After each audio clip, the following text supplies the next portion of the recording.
muy buenas tardes a todos y bienvenidos de nuevo a vuestro centro espírita de confianza.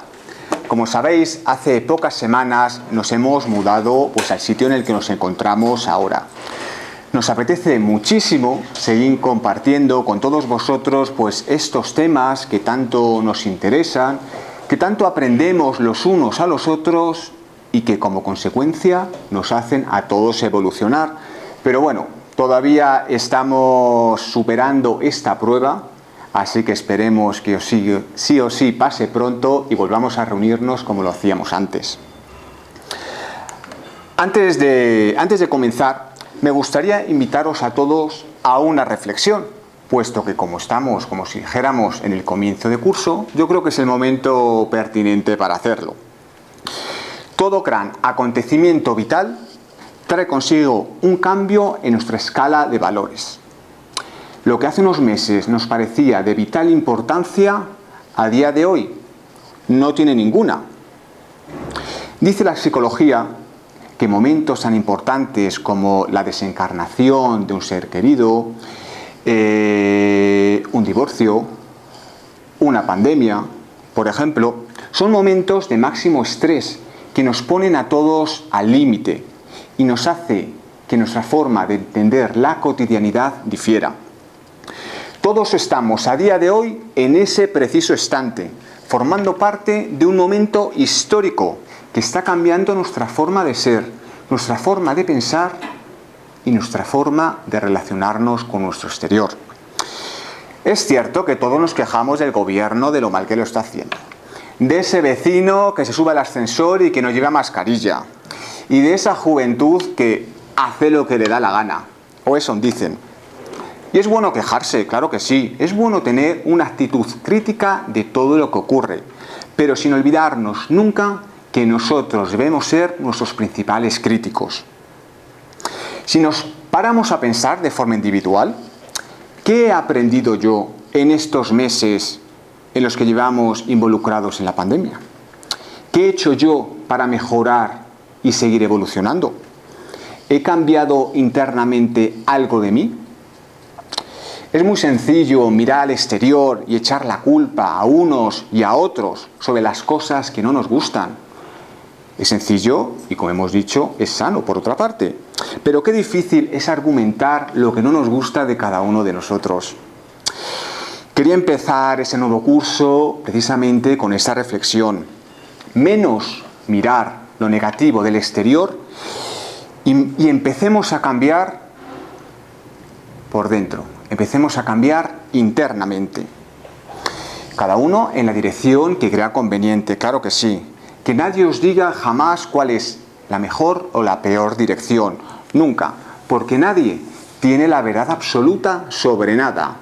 Lo importante es conocer, que cada uno forme sus propias ideas en función de sus vivencias, en función de cómo le ha tratado la vida, en pocas palabras, pero sabiendo que nadie tiene el conocimiento universal de nada.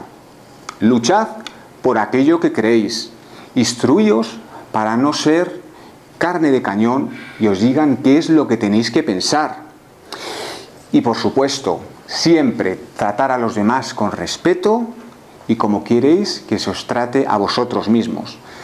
Fijaos que si todos siguiéramos estas premisas, qué diferente sería todo. Así que nada, agradeceros a todos, a este reducido número de personas que estáis hoy aquí presentes, a todos los que nos estáis viendo desde vuestra casa, teléfonos móviles, desde la televisión, y a todos los que nos estáis escuchando. Porque, aunque no lo sepáis, entre todos formamos una red energética, puesto que comprendemos y entendemos todo lo que nos rodea de forma similar. Y aunque a veces eso no coincida, no importa. Lo importante es que seguimos aprendiendo los unos de los otros. Y eso a día de hoy es lo más enriquecedor que todos tenemos. Quería comenzar relatándoos una anécdota que me pasó pues cuando empecé a dar conferencias. Bueno, conferencias. No me gusta emplear la palabra conferencia porque me parece demasiado redundante. Bueno, estas charlas, vamos a llamarlo así. Hará cosa de 3 años. Pues iba yo un día tranquilamente andando por la calle, y de repente me empiezan a llamar, oye, tú. Yo cuando pasa eso, como si no oyera nada. Pero de repente oigo mi nombre, pues será alguien que me conoce. Muy bien, me doy la vuelta y efectivamente era una amiga del colegio que hacía, pues 25 años que no veía. Así que pues imaginad la sorpresa después de 25 años encontrarte a alguien pues que no veías pues desde que estabas en el colegio. Así que bueno, pues los primeros 10 minutos, pues lo típico, ¿qué tal? ¿Terminaste la carrera? ¿Cómo te ha ido todo? ¿Dónde has estado viviendo? Y después de transcurrido este tiempo me dice, oye, que me he enterado que das conferencias del misterio y que hablas de fantasmas y posesiones. Y añade, siempre te han pegado esas cosas. Y claro, yo me quedé, pero bueno, del misterio, fantasmas, posesiones, y encima que siempre me ha pegado esas cosas.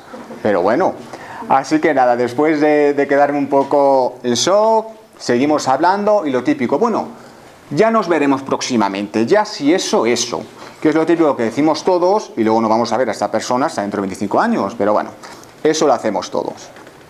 Pasaron los días y ya pues me empecé a recordar esta conversación, esta situación en parte tan surrealista, y me hizo replantearme muchas de las cuestiones que quiero tratar con todos vosotros en un primer momento. Vamos a hablar en primer momento del misterio. ¿Qué es eso del misterio? ¿Qué es exactamente? Como hago siempre, cuando tengo dudas con el significado de una palabra, pues fui a la Real Academia de la Lengua, el diccionario, busqué, y entre muchas de las acepciones me aparecieron 3, que son las que he elegido, y a ver si entre todos pues sabemos a qué se refería esta amiga de la infancia. 1, dice, cada uno de los pasos de la vida, pasión y muerte de Jesucristo, ¿cuándo se consideran por separado? Yo creo que no es la definición que está empleando ella, más que nada porque no la veo a ella muy semana santera, pero bueno. Segunda definición, negocio muy reservado.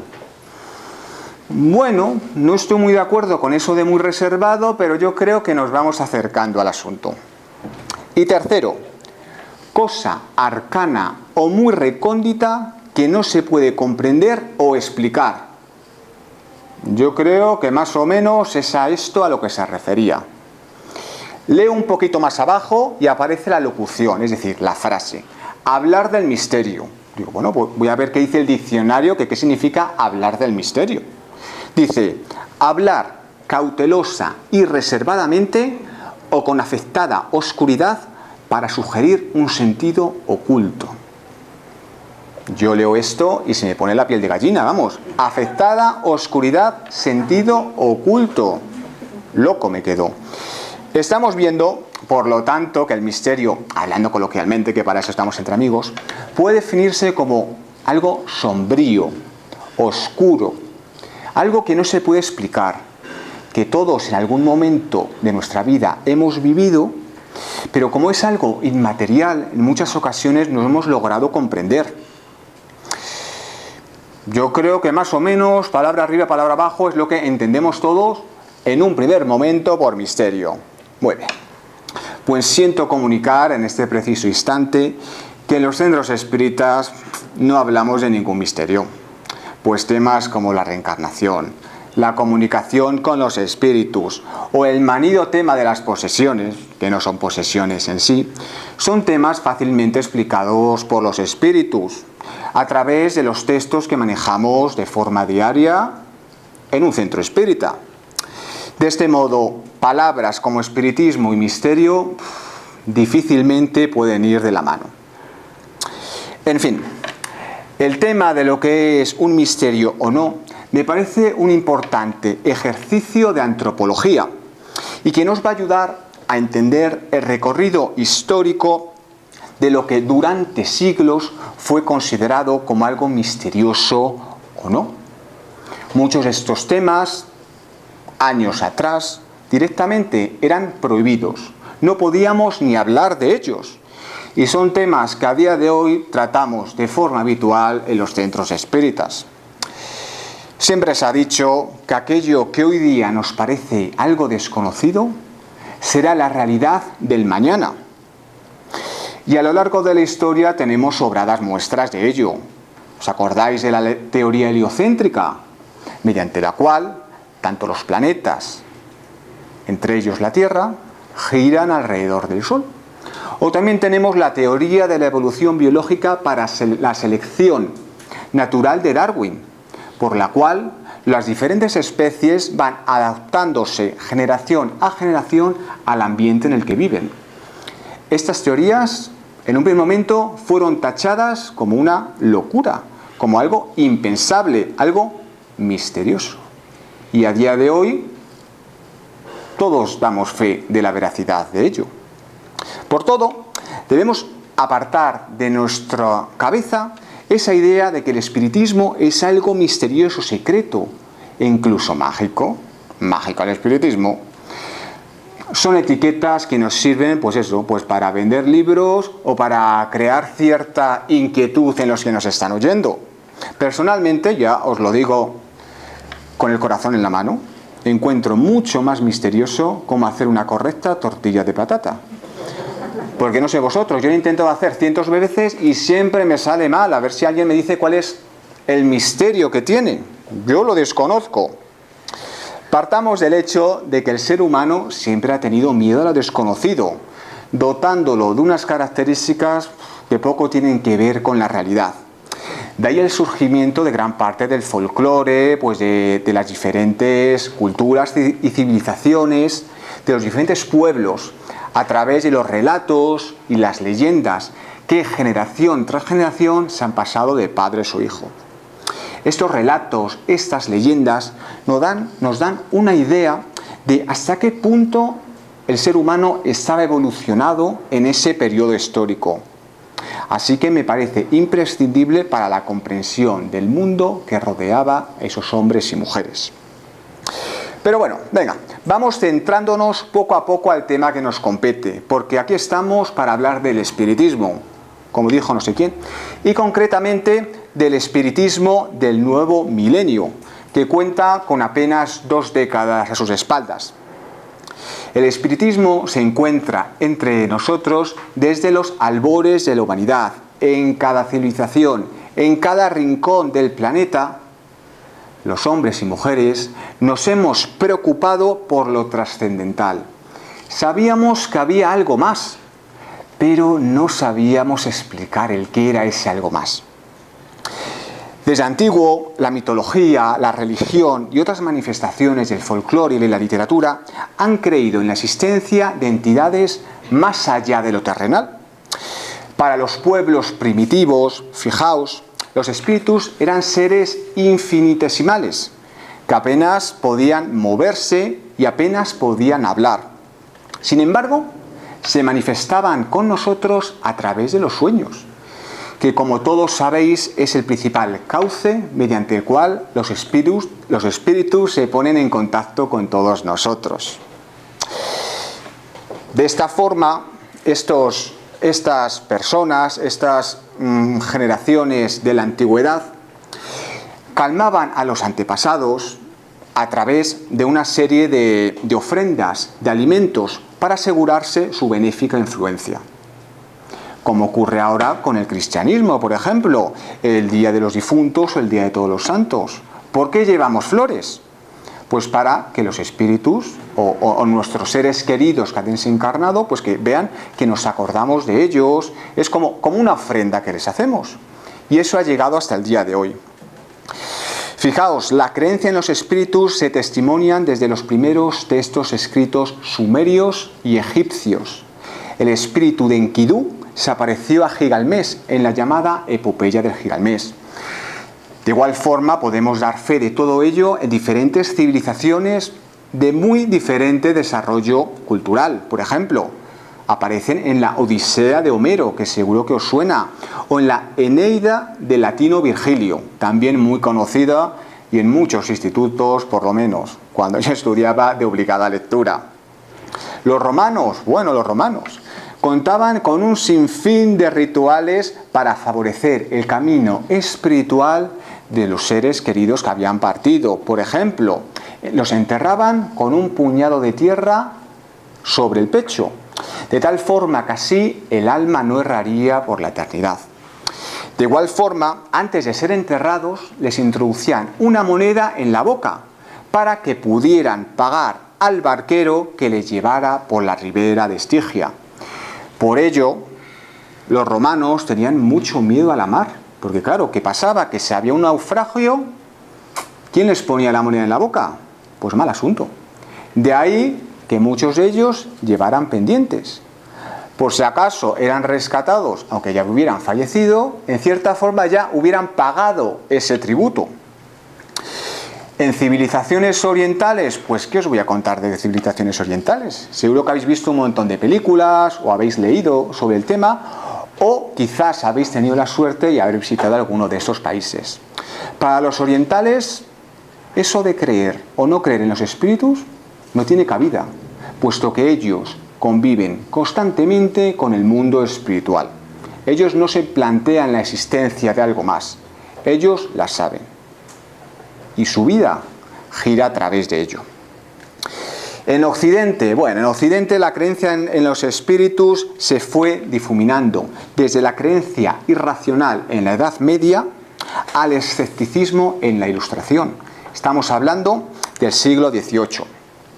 Ya en el siglo XIX la creencia resurgió poderosamente, sobre todo gracias a la irrupción del romanticismo y al desarrollo, pues como todos ya sabéis, del espiritismo, de la teosofía y de diferentes corrientes quizás más apegadas a la parapsicología.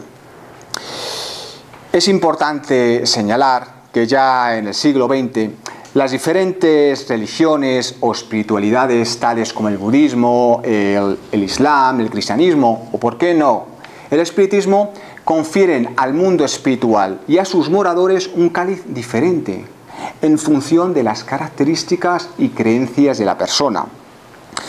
En las creencias de la nueva era de este milenio intentamos racionalizar qué es esto de los espíritus. Hay muchas teorías. Hay muchos que dicen que son cúmulos de energía que puede ser positiva o negativa. Hay otros que comentan que los espíritus son imágenes holográficas de personas que han dejado impregnada un determinado lugar, realizando una determinada actividad. Puede ser, puede ser. Como habéis podido comprobar a lo largo de la historia, el ser humano siempre ha intentado explicar el si había algo más, el porqué de todo esto, y si de alguna manera este mundo espiritual era capaz de interrelacionarse con ello.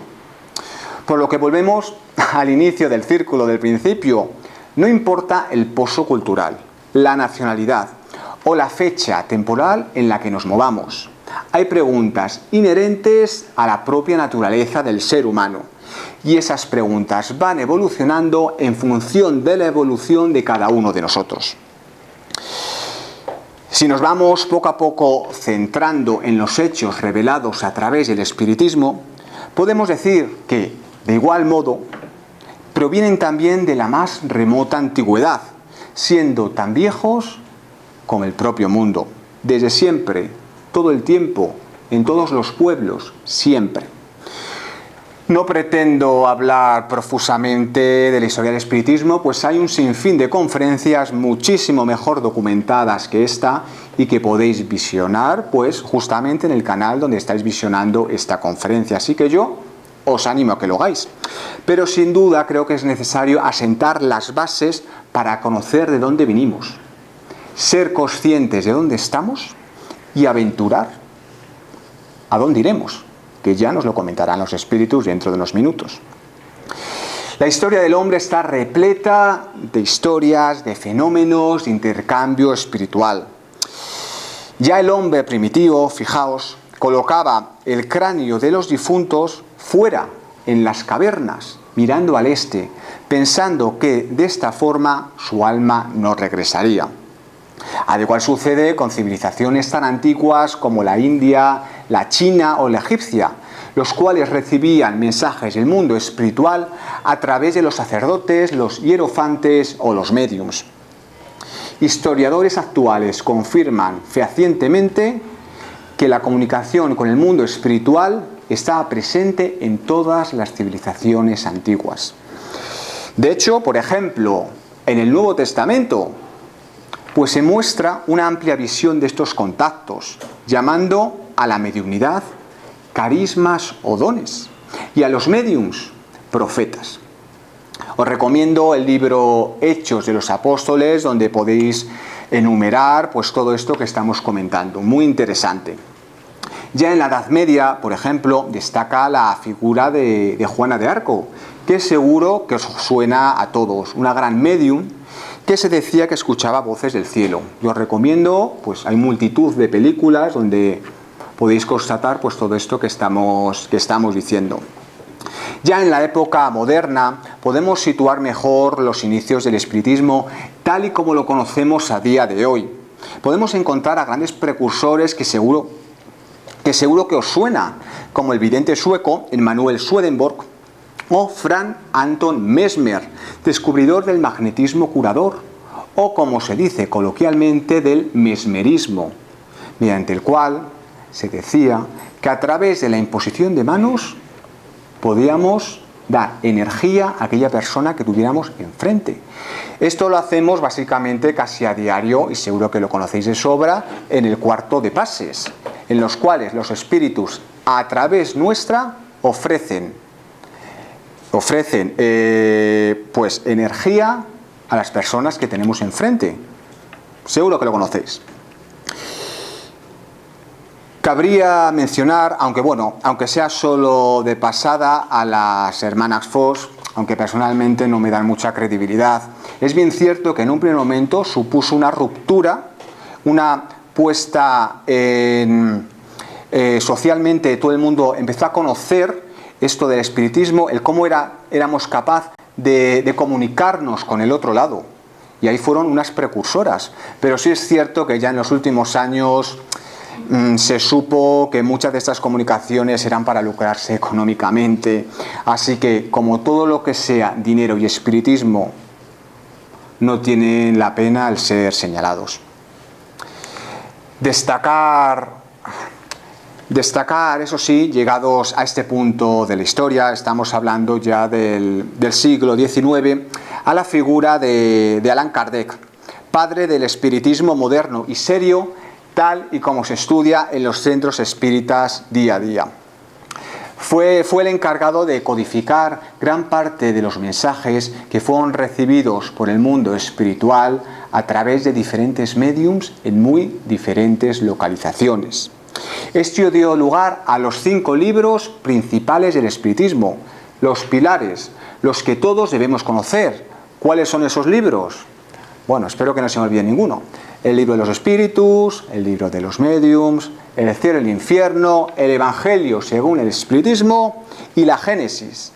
Además de la revista espírita, muy recomendable y con unos artículos muy bien realizados. Además de muchos otros textos que se publicaron, incluso una vez falleció Kardec. Años posteriores, innumerables investigadores se sumaron a la causa espírita, como Florence Cook o Eusapia Paladino, además de otros estudiosos conocidos que seguro que a todos os suena de sobra, como León Denis, Camille Flammarion o el destacado Nobel de Fisiología Charles Riquet. Hasta ahora hemos hecho un breve resumen de lo que ha sido el espiritismo durante estos últimos siglos. Todo lo que han sido los cimientos que nos permiten entender las bases del espiritismo. Vamos a partir de ello y vamos a seguir evolucionando, sobre todo gracias a la figura de Allan Kardec. Existe por ello multitud de comunicaciones, de artículos que nos van a procurar un sinfín de información que debemos conocer y debemos estudiar. Y aunque es cierto que poseen toda la vigencia del mundo y que son claves para entender todo lo que hemos dicho, el espiritismo se encuentra en continua evolución, pues va de la mano de la propia evolución del hombre, por lo que anclarse en el pasado me parece personalmente una equivocación por nuestra parte. Para poder rescatar las claves de lo que nos dice el espiritismo, que será el nuevo milenio, vamos en primer lugar a centrarnos en una serie de textos procedentes de las comunicaciones halladas en los libros publicados anteriormente por Kardec. Es cierto, son libros publicados a mediados del siglo XIX, pero vais a comprobar cómo todo ello tiene vigencia a día de hoy. En el libro Obras póstumas de Allan Kardec se recoge la comunicación de un espíritu a través de un medium, el señor Jorge Genovillat, en Marbella, el 15 de abril de 1860. La comunicación lleva por nombre El porvenir del espiritismo y dice así: el espiritismo está llamado a representar un papel inmenso en la tierra. Reformará la legislación frecuentemente contraria a las leyes divinas. Rectificará los errores de la historia. Restablecerá la religión convertida en manos de los sacerdotes en comercio y vil tráfico. Intuirá lo que será la verdadera religión, la religión natural, aquella que parte del corazón sin revestirse de fórmulas religiosas y sin necesitar de las gradas en un presbiterio. Fijaos lo que está diciendo. Detendrá el vuelo del materialismo, en los cuales se ha refugiado ciertos seres por el abuso incesante de los que se dicen ministros de Dios y predican la caridad con una espada en cada mano, sacrificando por su ambición y su sed de dominio los derechos más sagrados de la humanidad. Podéis comprobar que no tiene ningún desperdicio estas afirmaciones. Esta comunicación, por tanto, nos vaticina una ruptura total con las religiones establecidas, tachándolas de haber perdido su esencia, su porqué primigenio, y exponiendo al espiritismo como la vía más factible para la reforma global de la sociedad, partiendo, eso sí, muy importante, de la reforma individual, espiritual de cada uno de nosotros. Esto es lo que nos dice la comunicación, pero claro, ¿hasta qué punto se está cumpliendo esto? Vayamos desgranando primero una serie de comunicaciones y luego intentaremos dar respuesta a esta pregunta. Me gustaría reseñar ahora una serie de reflexiones de Kardec que transcribe en el libro anteriormente mencionado. ¿Os acordáis cuál es, no? Obras póstumas, en que me parecen muy esclarecedoras respecto al tema que estamos tratando en el día de hoy. Al igual que antes, voy a haceros un pequeño resumen reseñando aquello que más nos interese. Dice Kardec: en estos momentos de la historia, el cristianismo representa para algunos hombres de esclarecida razón una reforma moral muy seria y muy plausible. Perfecto, claro que sí. Nadie tiene por qué decir que una religión es peor o mejor. Si a cada uno le sirve y es buena persona llevando a cabo dicha religión, me parece perfecto. Pero también es cierto, dice Kardec, que para la mayoría no ha sido más que el objeto de una creencia ciega y fanática. Y para un gran número de personas, motivo de duda y de incredulidad absoluta. Nos comenta también Kardec que el espiritismo bien entendido es el único que puede remediar lo anteriormente descrito y servir como palanca para la transformación moral de todos nosotros. La experiencia nos debe servir como guía. Si todos estamos encarnados aquí, es por algo. Y todos erramos, fallamos a diario. Eso es así. Pero lo importante es que aprendamos de dichos errores, para que en un futuro, cuando estemos a punto de volver a caernos, sepamos cómo evolucionar, sepamos cómo mantenernos a flote. De ahí la importancia siempre de caernos, para aprender de ello. De igual forma, Kardec nos dice que el espiritismo debe basarse en una doctrina positiva. Y esto me parece a mí muy interesante, una doctrina que sume, una doctrina que concilie, dejando atrás esos dogmas de fe que siempre se nos han impuesto. Hay cosas del espiritismo que nos gustan, hay cosas que a lo mejor no comulgamos con ello, pero no pasa nada, porque siempre sumamos. Dos son los elementos que nos dice Kardec que deben concurrir al progreso del espiritismo. Por una parte, el establecimiento teórico de la doctrina y por otra, los medios de popularizarla. Más que utilizar la palabra doctrina, me gusta utilizar más el establecimiento teórico pues de las comunicaciones o de la información o del conocimiento. ¿Qué quiere decir esto? Allan Kardec, a través de la codificación de los diferentes libros, nos dio un marco teórico muy importante, al cual debemos acudir siempre que tengamos alguna duda. Perfecto, pero claro, ¿cómo lo difundimos? ¿Cómo lo popularizamos? En el siglo XIX, pues ¿cómo se hacía? Pues a través de las revistas, a través de libros, a través de pequeños coloquios, conferencias, pero a día de hoy, pues fijaos, tenemos las redes sociales, tenemos internet, las grabaciones, las conferencias, artículos, libros, pues tenemos que aprovecharnos de eso. No dicen siempre que la tecnología, eso es muy mala, la tecnología, no sirve. Pues fijaos, como utilizándola adecuadamente puede ser muy provechosa. Claro que sí. Para finalizar, Kardec nos comenta que durante los próximos años, es decir, a día de hoy, los recursos financieros serán el gran motor de las sociedades. Y eso es así. ¿Qué es lo más importante? El dinero y el dinero. Y aunque nos cuesta admitirlo, vivimos en una sociedad capitalista, y aunque bien es cierto que intentamos cambiar y que poco a poco vamos siendo conscientes de lo que verdaderamente es importante, complicado. Si os fijáis, Kardec nos explicó a grandes rasgos las bases que el camino del espiritismo recorrerá en los próximos siglos. Y estamos hablando del siglo XIX, así que, como podéis comprobar, estas afirmaciones tienen vigencia a día de hoy. Vayamos ahora a otra fuente de conocimiento. Ya os hacéis una idea que desde el mundo espiritual muchas han sido las comunicaciones que durante todos estos años hemos recibido. Vamos a hablar ahora del libro de la Génesis, el de mayor contenido científico y personalmente uno de mis favoritos, pues proporciona una oportunidad excepcional al acceso del conocimiento y a muchos de los temas de interés universal, abordados siempre de forma lógica, racional y reveladora. Desde este interesantísimo libro se nos advierte de que ha llegado el momento señalado por la alta espiritualidad del cambio, de la regeneración de la humanidad. Pero no debemos esperar nada místico ni sobrenatural. Es decir, no debemos esperar, pues no lo sé, que nos invadan los extraterrestres.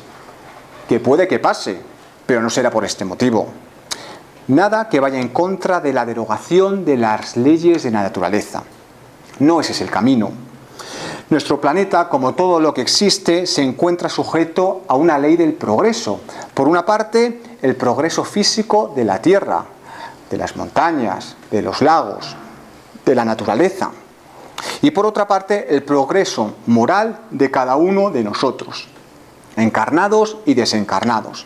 Estos dos progresos se realizan de forma paralela, siendo los dos igualmente importantes, pues el perfeccionamiento de una vivienda está relacionado con quien habita. Fijaos qué metáfora más buena nos dice Kardec. Físicamente, el planeta ha sufrido transformaciones sucesivamente comprobadas a través de la ciencia. Y moralmente, la humanidad también ha seguido progresando, claro que sí, tanto con el desarrollo de la inteligencia como del sentido moral, o como nos dicen, a través de la moderación de las costumbres. Fijaos, ¿cuántas personas estamos encarnados en la Tierra? Pues yo creo que ya somos más de 6.000 millones de personas. Cada uno evolucionando, uno a uno. Aparte la Tierra evolucionando físicamente. Imaginaos la evolución constante a la que todos estamos sometidos.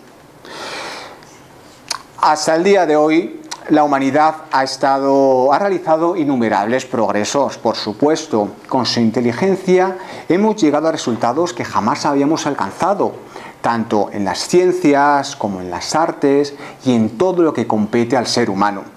Pese a ello, el mundo espiritual nos dice que todavía nos queda mucho por trabajar. Nos queda un inmenso progreso.